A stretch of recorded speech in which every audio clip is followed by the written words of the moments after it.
দর্শক, এই মুহূর্তে আছে নগর ভবনের সামনে, আপনাদেরকে নগর ভবনের সামনে থেকে সংযুক্ত করছি। বিএনপি নেতা ইশরাক হোসেনকে মেয়র পদে বসানোর দাবিতে আজ মঙ্গলবার নগর ভবনের মূল ফটকের সামনে অবস্থান নিয়েছেন তার সমর্থকরা। আপনারা দেখতে পাচ্ছেন যে এখানে বিপুল পরিমাণ তার সমর্থক এসে একত্রিত হয়েছে। গত কয়েকদিন ধরেই এখানে আন্দোলন চলছে। আমরা যেটি দেখতে পাচ্ছি যে একটি মঞ্চ স্থাপন করা হয়েছে এবং আজকে সকাল 10টা থেকে বঙ্গবাজার গোলাপশাহ মাজার পর্যন্ত সড়ক সহ সব স্থানে কিন্তু এই কর্মসূচির কারণে তাদের যান চলাচল বন্ধ হয়ে যায় এবং গোলাপশাহ মাজার সহ এবং সমস্ত স্তরের মধ্যে কিন্তু সেখানে ইশরাকের সমর্থকরা অবস্থান করছেন। আমরা বেশ কয়েকজন তার সমর্থকের সাথে একটু কথা বলার চেষ্টা করব। নগর ভবনের মূল ফটকে তালা লাগিয়ে আজকে সকাল 10টা থেকেই আবারও এই কর্মসূচি চলছে। এতে বন্ধ রয়েছে ঢাকা দক্ষিণ সিটি কর্পোরেশনের সকল ধরনের নাগরিক সেবা এবং যারা সেবা নিতে আসছেন তারা কিন্তু এখানে ভোগান্তিতে পড়েছেন। দর্শক, ঢাকা দক্ষিণ সিটির বিভিন্ন ওয়ার্ড থেকে খণ্ড খণ্ড মিছিল নিয়ে এখানে ইশরাকের সমর্থকরা এসে নগর ভবনের সামনে জড়ো হয়েছেন। তারা স্থানীয় সরকার মন্ত্রণালয়ের উপদেষ্টা যিনি রয়েছেন আসিফ মাহমুদ সজীব ভূঁইয়া, তাকে অপসারণের পাশাপাশি শপথ নিয়ে যাতে কোনো রকমের তালবাহানা করা না হয় এবং সে বিষয়ে তারা নানামুখী মুহুর্মুহু স্লোগান দিচ্ছেন।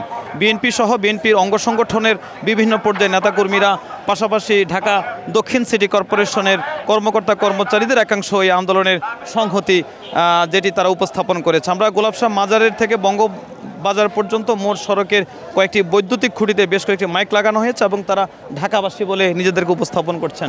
আমরা উপস্থিত কয়েকজন যারা এখানে ইশরাকের সমর্থক রয়েছেন তাদের সাথে একটু কথা বলার জন্য চেষ্টা করব। তারা কী উদ্দেশ্যে আসছেন এবং তাদের বক্তব্য আমরা জানার জন্য একটু চেষ্টা করবো। আপনারা কী উদ্দেশ্যে এসেছেন বা আপনি কী দাবি জানাচ্ছেন? আমরা দাবি জানাচ্ছি আমাদের জনতার মেয়র, ঢাকাবাসীর দাবি আমাদের মেয়রকে শপথ করার জন্য আমরা রাজপথে নেমেছি। ঢাকাবাসী যাতে কোনো টালবাহানা চলবে না, আইন অনুযায়ী যে আমরা আজকে 6ষ্ঠ দিন। আমরা চাই ঢাকাবাসী যে জনতার মেয়র ইশরাক হোসেনকে ঢাকারবাসী যেভাবে রায় দিছে, আবার কোর্টের থেকেও রায় দিছে, আইন অনুযায়ী আমাদের গেজেট প্রকাশ করছে আমাদের শপথ নেওয়ার জন্য আমরা দাবি জানাচ্ছি। আর যে পর্যন্ত সে শপথ না গ্রহণ করা না হবে ওই পর্যন্ত আমরা রাজপথে আছি, রাজপথে থাকবো, রাজপথে আছি, রাজপথে থাকবো।